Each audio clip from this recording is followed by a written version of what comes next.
Uma coisa pela minha vida. Há aqui uma humanidade que me aproxima de Davi e que me aproxima da história de Davi. Eu não sei você, mas eu sou um ser humano.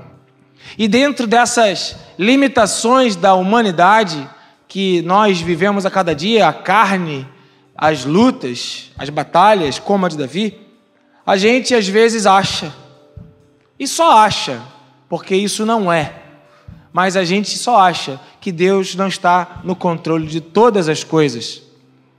E aí Davi, então ele fala, a minha alma tá surda, a minha alma não está ouvindo o que tinha que ouvir. E nesta perspectiva veterotestamentária, ou na teologia do Antigo Testamento, alma e espírito são uma coisa só. Lá depois no Novo Testamento, nós então temos uma abrangência dessa definição que passa para uma perspectiva agora de tricotomia, de corpo, alma e espírito, onde há uma separação da alma e do espírito. Mas aqui não, ainda existia essa conexão, ou seja, o que está no espírito e o que está na alma são considerados a mesma coisa. Mas futuramente a gente vê que não, que a alma é a vida da carne e que o espírito é a vida de Deus. Por isso a carne e o espírito militam entre si. Por isso as nossas emoções não têm como determinar o que nós cremos ou o que nós somos. Porque as nossas emoções têm uma perspectiva carnal, que já está determinada o fim e a cura quando nós formos para o céu. Amém, querido? Você pode dizer, ainda bem que eu vou morar no céu. Porque a sua alma será curada, porque o seu corpo será curado, você vai receber um novo corpo, e lá não haverá mais tristeza, nem dor, nem lágrimas, nem pranto, nem choro. O nosso Deus enxugará dos nossos olhos todas as lágrimas. Lá, aqui não, aqui nós somos carne, aqui nós temos alma, e nesse momento de luta, Davi, que tem essa conexão com a sua própria existência, ele fala, Deus vem me socorrer, Deus te levanta. Deus, dize a minha alma, eu sou a sua salvação. Provavelmente Davi já sabia disso, mas tem horas que nós precisamos repetir aquilo que nós sabemos. Tem um método de estudo muito amado por alguns e muito odiado por outros, que é o método Kumon. Eu não sei quem aqui já fez Kumon. Alguém que está aqui já fez Kumon? Ninguém estudou Kumon aqui, mas ele trabalha na base da repetição. Ele começa a matéria, seja qual for, matemática, inglês ou português, lá do ponto inicial, e vai passando exercícios de forma sistemática e contundente, faz com que você repita até que aquilo se torne parte da sua própria natureza. Porque a repetição tem o poder de nos fazer gravar as coisas que às vezes a gente esquece. Eu gosto sempre de citar um personagem chamado Aldous Huxley, que escreveu um livro admirável, O Mundo Novo, já falei isso aqui algumas vezes, que virou um filme, tá no YouTube liberado esse filme aí, e ele escreveu um livro interessante, mas esse camarada, ele declara que uma mentira dita 17.300 vezes, eu não sei de onde ele tirou esse número, é compreendida como uma verdade. Ou seja, se você repete uma mentira o tempo inteiro, ela vai ser verdade na tua vida. A repetição tem um poder de nos convencer.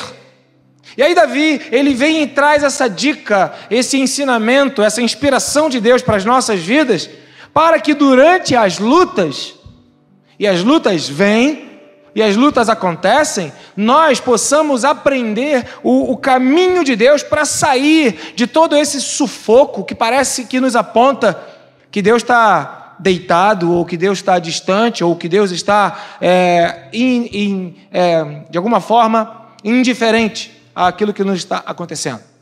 E a solução da palavra de Deus é você declarar, diga a Deus, a minha alma, eu sou a sua salvação. Nós queremos e precisamos ouvir isso de Deus. Portanto, lá no Salmo 42, Davi prega isso de novo para si mesmo, né? Porque estás abatida, ó minha alma, e porque te perturbas dentro em mim, espera em Deus. E Davi vai tendo essa relação com as suas emoções, colocando elas no devido lugar e repetindo para ele mesmo aquilo que ele precisa saber. Em Deus está a nossa salvação. Em Deus está a nossa salvação. Você pode repetir isso? E você que está aí online, você pode digitar aí no chat do YouTube. É uma declaração profética. Em Deus está a minha salvação.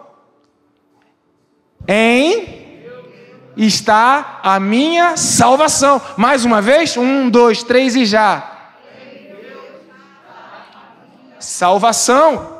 Nossa alma precisa aprender com a repetição das verdades de Deus, aquilo que é o caminho ou a saída de Deus para as nossas vidas. Tem um livro muito interessante que é Pregação para Pregadores, e esse livro ele é do Dr. Martin Lloyd Jones, e esse camarada era um médico e ele abandonou a carreira de medicina, e ele disse: eu vou me tornar a coisa mais importante que tem nesse mundo, porque a coisa mais importante que tem nesse mundo é ser um pastor, um pregador da palavra. Ele recebeu essa revelação de Deus, e ele se sentia muito importante. Talvez a sociedade não o considerasse, mas nós somos os que os nossos olhos veem. E ele declara que, nesse livro, ele declara o seguinte, que uma das coisas mais primordiais da nossa vida é que nós não sejamos guiados por as nossas emoções. E ele fala, como nós poderíamos confiar em algo tão sobe e desce, tão intermitente, como uma montanha russa. Então precisamos guiar as nossas vidas em convicções. Então, a partir disso, a pergunta que você precisa fazer a você mesmo é: quem fala a sua alma? Isso diz respeito àquilo que você considera importante. Quem fala a sua alma? Davi, ele dá uma solução, uma saída de Deus. Dize a minha alma: eu sou a sua salvação. Quem fala a sua alma? Porque o que é importante é o que vai entrar na sua alma. Deus propõe ser o mais importante na sua vida. Eu não passei, mas eu sei que o pessoal aqui é rápido e show, né? Marcos, capítulo 12, versículos 28 e 29. Evangelho de Marcos, capítulo 12, versículo 28 e 29, está escrito um acontecimento quando Jesus estava diante dos estudiosos, diante dos mestres da lei, diante daqueles que passavam muito tempo estudando a Torá, a lei de Moisés, Gênesis, Êxodo, Levítico, Números e Deuteronômio, e um dos mestres da lei aproximou-se e os ouviu discutindo. Notando que Jesus lhes dera uma boa resposta, perguntou-lhe: de todos os mandamentos, Jesus, qual é o mais importante? Respondeu Jesus: o mais importante é esse. Há vários preceitos de Deus e há vários mandamentos de Deus, mas o mais importante de todos é esse. 2 pontos. Ouve, ó Israel, o Senhor, o nosso Deus, é o único Senhor. E o versículo, ele define aquilo que deve ser o mais importante em nossas vidas, que é Deus. O que tem falado a sua alma? A Bíblia te aponta o caminho para que o mais importante na sua vida seja amar a Deus. Amar a Deus acima de todas as coisas. O mais importante. A primeira pergunta, então, tem uma resposta: quem fala a sua alma? Tratando da importância e a orientação de Deus, a proposta de Deus, um Deus que trabalha com alianças, então ele faz proposta e espera respostas. Deus faz propostas e espera respostas, e a proposta de Deus é: ame o Senhor. O Senhor é o único Deus, o mais importante. O Israel precisa ouvir: ame o único Deus, o Senhor é o único Deus. A segunda pergunta que você precisa fazer diante das questões que envolvem nossas emoções e a alma é: de que sua alma tem se alimentado? E aí a gente fala sobre o poder da influência. Davi, nesse Salmo 35, ele está debaixo de uma influência muito forte, que são as lutas, as perseguições. E aí você vai ler o Salmo no contexto, você vai ver, tem uma hora que ele fala, ele faz um lamento, né? E ele diz: olha, quando alguém está com um problema, eu vou lá e ajudo. Mas quando eu estou com um problema, aqueles a quem eu ajudei, eles ficam rindo da minha cara, ficam vibrando porque eu estou me dando mal. Ah, Deus, faz alguma coisa. Então esse era o pano de fundo quando Davi ele propõe esse salmo. Então ele está debaixo de uma luta muito grande, e essa luta influencia aquilo que Davi está sentindo. Por isso ele vai dizer: dize a minha alma. Então a pergunta que você precisa fazer a você mesmo é: o que sua alma tem se alimentado? Com o que sua alma tem se alimentado? Qual tem sido o seu alimento? Qual tem sido o seu sustento? O que tem motivado você?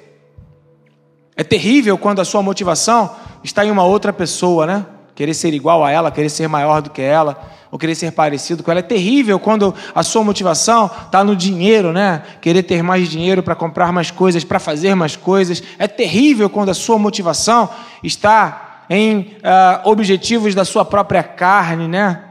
Ter prazer sexual, ter prazer em drogas. É terrível quando o alimento, ou aquilo que influencia a sua alma, é uma busca distante da presença de Deus. Provérbios, capítulo 7, versos 1 a 3, declara uma proposta de Deus para a sua vida. Deus, Ele quer ser a maior de todas as influências na sua vida, para que dele você se alimente, para que você possa responder: a minha alma se alimenta em Deus. Provérbios capítulo 7, versos 1 a 3 está escrito: meu filho, obedeça às minhas palavras, e no íntimo, lá no íntimo, mesmo que ninguém veja, no íntimo, guarde os meus mandamentos, obedeça os meus mandamentos, e você terá vida. Guarde os meus ensinos como a menina dos olhos. Amarre-os, os ensinos, né? Os mandamentos do Senhor. Amarre-os aos dedos e escreva-os na tábua do seu coração. A proposta de Deus para a sua vida é que a palavra de Deus, os mandamentos de Deus, as orientações de Deus, o texto bíblico, aquilo que está relacionado nos 66 livros, os 39 do Antigo, os 27 do Novo Testamento, sejam aquilo que vai influenciar a sua vida. Amém, querido? Portanto, dize a minha alma: eu sou a sua salvação. Diga à sua própria alma: Deus é a minha salvação. Deus é a minha salvação. A minha maior influência não devem ser nem fontes externas, nem o meu próprio coração, desesperadamente enganoso, corrupto. Quem o entenderá? Segundo Blaise Pascal, o coração tem razões que a própria desconhece. Está ali o House em toda a sua sabedoria, fez aniversário esses dias, sabedoria refletida nos seus cabelos brancos. Mas a gente não consegue conhecer as razões do nosso próprio coração. Não dá para ser guiado pelo coração, não dá para ficar buscando o tempo todo alimentar o próprio coração. E no meio da luta, a luta ela influencia no sentido contrário, mas a proposta de Deus é que os mandamentos dele sejam a maior influência na sua vida. Isso está ao seu alcance, e isso depende de você aceitar a proposta de Deus, comprometer-se com ela e realizar-se nessa busca. Porque Deus é um Deus de aliança, e Deus faz propostas, e você pode aceitá-las ou não. Por isso a palavra do Senhor declara: eis que eu estou à porta e bato. Se, partícula condicionadora no português, se alguém abrir a porta, eu entrarei. E se alguém não abrir a porta, ficará de fora. Daí vem a questão do quebrantamento, ou ainda mais intensamente a obediência, que por fim vai se expor em atos práticos do dia a dia da nossa vida, que vão representar de fato o que nós cremos. Então, o que tem sido o alimento da sua alma? A proposta de Deus é que o alimento da sua alma seja a palavra de Deus. Ainda, outra pergunta que você precisa fazer a você mesmo é: o que sua alma tem sentido? É uma pergunta meio retórica, porque a alma reflete os sentimentos da carne, mas é uma pergunta que faz sentido. Você perguntar a você mesmo, quais são as percepções, quais são os sentimentos? E aí então eu quero jogar a proposta de Deus para uma resposta a essa pergunta. Qual a pergunta? O que sua alma tem sentido? Resposta de Deus, 1 Coríntios, capítulo 2, verso de número 5, onde está escrito, 1 Coríntios, capítulo 2, versículo 5, para que a fé que vocês têm não se baseie na sabedoria humana. E eu vou mudar o tempo do verbo, porque a colocação é outra, mas a verdade é a mesma. Para que a fé que vocês têm não se baseie na sabedoria humana, mas no poder de Deus. Aleluia. Há poder em Deus. Há poder em Deus. Davi, ele estava no meio de uma batalha, talvez a sua alma não estivesse sentindo a presença de Deus, e ele clama, diga minha alma, só no Senhor a salvação. Davi estava no meio de uma luta, e ele talvez estivesse vendo um Deus sentado, e ele fala, levanta-te, Senhor. Até quando? Davi estava no meio de uma batalha, e aquela situação toda dizia para a alma dele muitas coisas, e ele percebia muitas coisas. E é nesse tempo que nós precisamos voltar para a proposta de Deus, porque a mais importante percepção que precisamos ter em nossas vidas é que nós cremos no poder que Deus tem para fazer o que somos incapazes de fazer, para solucionar o que somos incapazes de solucionar e para colocar em ordem o caos em que nós nos encontramos por conta das lutas que nós vivemos. Há poder em Deus. Então aqui há 3 perguntas e há 3 respostas de Deus. O que fala a sua alma? A primeira pergunta diz respeito à importância, e Deus fala, eu sou o mais importante. A proposta de Deus é essa, que Deus seja o mais importante na sua vida. A segunda pergunta é, de que a sua alma, ou com o que a sua alma tem se alimentado, e aponta para a influência, e a resposta de Deus é, os mandamentos do Senhor devem ser a influência maior na sua vida. Apegue-se aos mandamentos. E a terceira pergunta é o que sua alma tem percebido, o que sua alma tem sentido. E aí você vai ter a resposta de Deus, é que você deve basear a sua vida num Deus que tem poder para fazer coisas que a sua sabedoria humana não tem para fazer. Há 3 posições de Deus, proposições de Deus, que agora esperam o teu aceite, que esperam o seu movimento, que esperam a sua aliança, porque o que Deus já falou já está liberado, mas você precisa abrir a porta para que então essa aliança se concretize e você possa experimentar aquilo que nem olho viu, nem ouvido ouviu e jamais penetrou no coração do homem, mas que Deus tem preparado para aqueles que o amam. E amar a Deus é obedecer aos seus mandamentos, é ouvir e colocar em prática a sua palavra. O Salmo continua. Vou voltar para o Salmo 35, e ele continua, e ele vai trazendo para a gente uma série de questões da humanidade de Davi, e eu queria ler com você esse versículo aqui, lá no final do Salmo,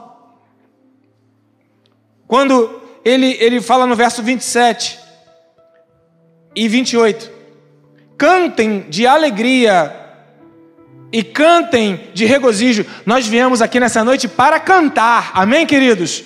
Amém, irmãos? Então daqui a pouquinho vai haver um movimento diferente aqui, certo? A Ana Arlete, que está com uma blusa linda e que o microfone já preparou ela para tirar qualquer tipo de nervosismo, vai subir aqui, vai sentar a este banco e ela vai começar a fazer proposições de oração. Essa é a sala de oração, que é o processo que se é denominado, né, baseado na harpa e na taça, na palavra e nas orações. E aí então, daqui a pouco as orações, elas vão subir ao céu como um incenso agradável, como, né, aquilo que agrada ao coração de Deus. Mas nós também teremos a harpa, as canções que são ministradas por nós, para Deus, de nós, para os céus, é saindo da terra e chegando aos céus. Como o sacrifício do tabernáculo no Antigo Testamento, uma oferta de aroma agradável. Por isso, cantem, cantem. O cantar na presença de Deus é profético. O cantar na presença de Deus não deve ser baseado pela nossa alma. Porque quando a gente está muito alegre, a gente canta muito. Quando a gente está muito triste, a gente canta nada. Quando a gente está muito alegre, a gente pula, salta e vibra. E quando a gente está muito triste, fica mochibado. Tem nada a ver com a alma. Nada. Tem a ver com a capacidade de você entender, repetir e de declarar à sua alma que você tem um Deus que tem poder, que você tem um Deus cujos mandamentos você conhece e os serve, e que você tem um Deus que você considera o mais importante de todas as coisas na sua vida. Portanto, cantem, cantem de alegria e regozijo, todos.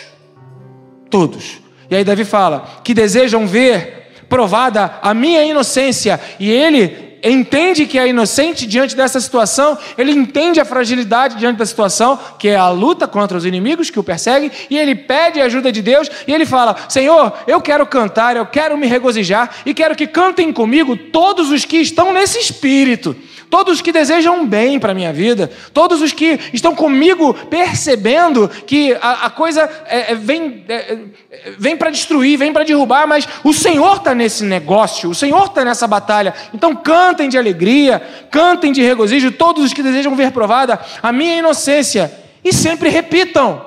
E mais uma vez há aqui a dica da repetição que ele falou lá atrás, no primeiro momento que nós lemos. Repetição. A repetição, ela é poderosa. Portanto, diga: Senhor, a minha alma, eu sou a sua salvação. E cantem repetindo: o Senhor seja engrandecido. O Senhor seja engrandecido. Fica uma sugestão profética para vocês, de acordo com a palavra. Cantem e repitam: o Senhor seja engrandecido. Fica para você uma sugestão, uma proposta, não do Ângelo, mas de Deus e da sua palavra. Cantem e repitam: o Senhor seja engrandecido. O Senhor seja engrandecido. Cantem e repitam. Tem gente que não tem paciência de repetir as letras das canções que nascem aqui nos cânticos novos, mas a Bíblia, a própria palavra de Deus, diz para você repetir. Cantem e repitam, cantem e repitam. Então há aqui um didaquê de Deus, um ensino de Deus para a sua vida nessa noite, nesse momento que você está assistindo esse vídeo. Amém, queridos? A repetição faz parte do processo pedagógico de Deus para nós estarmos em paz com a nossa própria alma durante os momentos de batalha e de luta. Portanto, cantem e repitam: o Senhor seja engrandecido. Continua. Não para tu aí. Cantem, cantem e repitam também uma segunda frase: o Senhor tem prazer no bem-estar do seu servo. Aleluia. O Senhor tem prazer no bem-estar do seu servo. Para mim está tão claro o texto. Cantem e repitam: o Senhor tem prazer no bem-estar do seu servo. O profeta já declara: eu é que sei que pensamento que tenho a respeito de vós, pensamentos de paz e não de batalha, não de guerra. Para quê? Para dar o fim que vocês desejam. Então, aquiete-se no Senhor, espera nele. Então, cantem e repitam: Ele, o Senhor, o Deus, o único Deus, que é a prioridade na minha vida, os seus mandamentos, que é a maior influência na minha vida, o seu poder, que é a maior dependência que eu tenho, e que é a percepção da minha alma, é que o Deus tem poder. Esses três elementos vão me propiciar a possibilidade de declarar: Deus tem prazer no meu bem-estar. Sabe, amados, sofrimento na presença de Deus é diferente. Há muita dúvida quanto ao que é o mal. A Bíblia define o mal como a ausência da presença de Deus, ou o distanciamento de Deus. Há inúmeras correntes filosóficas que tecem outros comentários e outras vertentes a respeito do que é o mal. E com certeza são antagônicas ao que a palavra de Deus declara e ao que de fato é o mal. O mal é a ausência de Deus. Mas aqueles que são servos de Deus, aqueles que são guiados segundo o seu propósito, aqueles que vivem debaixo das suas asas, aqueles que são reino de Deus, povo de Deus, sacerdotes de Deus, povo de propriedade exclusiva de Deus, pode declarar com todas as letras a palavra que Paulo declarou em Romanos 8:28. Eu sei que todas as coisas cooperam para o bem daqueles que amam a Deus, porque há um controle de Deus sobre todas as coisas. Se eu estou perto de Deus, eu vou perceber que mal é estar longe de Deus. Outros que estão no entorno vão olhar para a minha vida, outros que têm uma definição do mal, ou do que é mal, diferente da minha, que sou servo de Deus, cujo nome está escrito no livro da vida e do Cordeiro, que depende do Senhor, que fez do Senhor a sua maior importância, que fez do Senhor a sua maior influência, e que fez do Senhor a maior percepção da sua alma, e que repetidamente canta, de alegria e de regozijo, declarando que o Senhor seja engrandecido e que Ele tem prazer no bem-estar do seu servo. Quem sabe disso vai declarar: não tenho outro bem além de ti, o meu prazer é estar na tua presença. E aí você vai ler comigo o Salmo 16, versículo 11, e a gente vai caminhando para o final, onde está escrito o seguinte, Salmo 16, 11. Está escrito: tu me farás conhecer os caminhos da vida, a estrada da vida, por onde eu tenho que seguir, enfim, o destino da vida, a vereda da vida, e a alegria plena da tua presença. Tu me farás conhecer a alegria plena da tua presença. Tu me farás conhecer um prazer eterno que está do teu lado, à tua direita. Deus tem prazer em nosso bem-estar, e a resposta de Deus para que você possa desfrutar do bem-estar que tanto a tua alma deseja, não nasce de homem, não vem de instituições, não vem do dinheiro, não vem do prazer, não vem de nada, vem de Deus. Seria correto, à luz da palavra do Senhor, declarar que a sua infelicidade, ela não está por conta do que você não tem, por conta do que você não é, por conta dos objetivos que você não alcançou, por conta dos fracassos da vida, por conta das desilusões que você teve. Não, nada disso. É correto afirmar, à luz da palavra do Senhor, que a falta de prazer e alegria estão na falta da presença de Deus na sua vida. E a proposta de Deus qual é? Anda na minha presença e seja perfeito. Vinde a mim, todos vós que estáis cansados, sobrecarregados e oprimidos, e eu vos aliviarei. Aprendei de mim, porque sou manso e humilde de coração, e achareis descanso para as vossas almas. A proposta de Deus está liberada, ela precisa de um aceite, ela precisa de um ok, e agora ela deve ser experienciada por cada um dos seus servos e dos seus filhos, que assim o quiserem, pois eis que Ele está à porta e bate. Ainda, em 2 Coríntios, capítulo 9, versículo 11, Deus que tem um prazer em nosso bem-estar, prazer esse que a gente precisa ficar repetindo, fala que o mal está ou reside no afastamento de sua presença. E agora, Deus ele fala que o bem, quando nós estamos na presença dele, vai liberar coisas, vai nos munir, vai nos abastecer, vai nos suprir.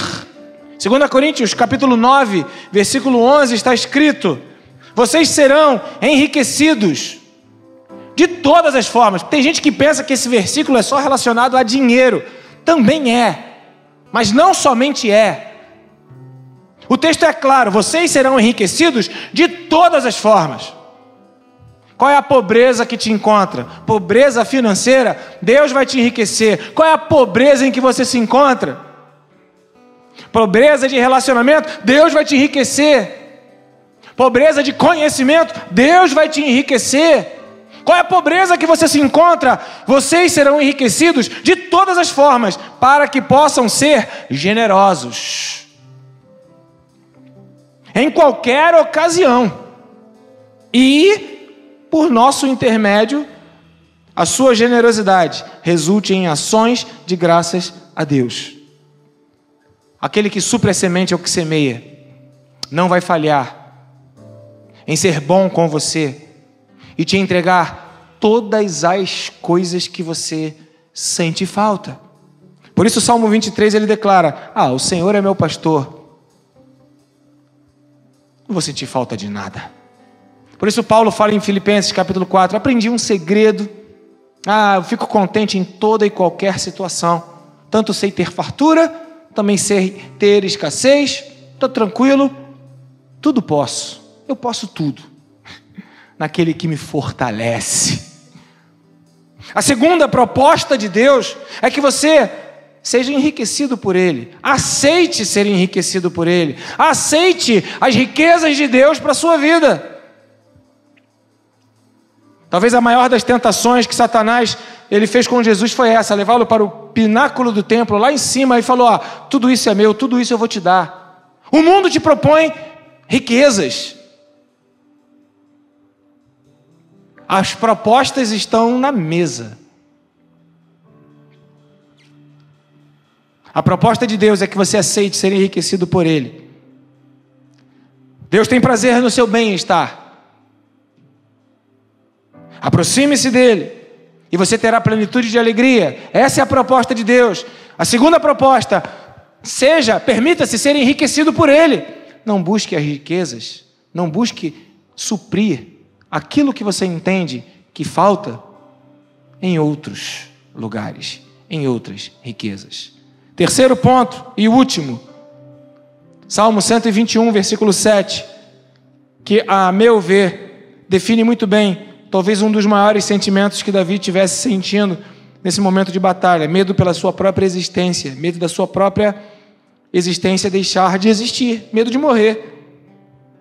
E Salmo 121, verso 7 declara: o Senhor te protegerá de todo o mal. Talvez você não saiba o que é o mal. Não precisa saber. O que você precisa saber é que o mal não chegará à tua vida. O Senhor te protegerá de todo o mal. O Senhor protegerá a sua vida. A proposta de Deus é que você aceite, ou a proposta de Deus é que você se permita ser cuidado por Ele.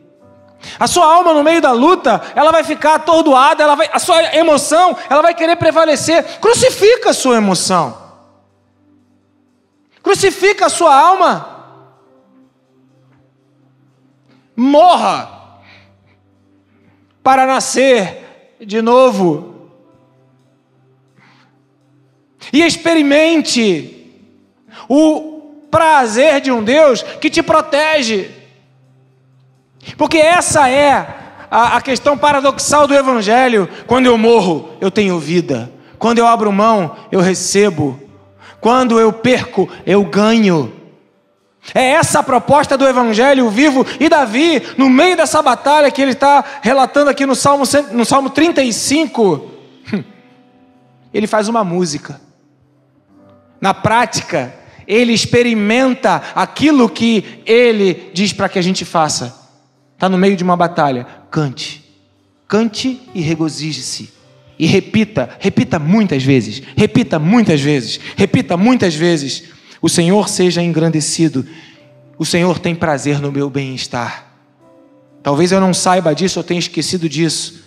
Mas essa é a noite de trazer à memória aquilo que me dá esperança.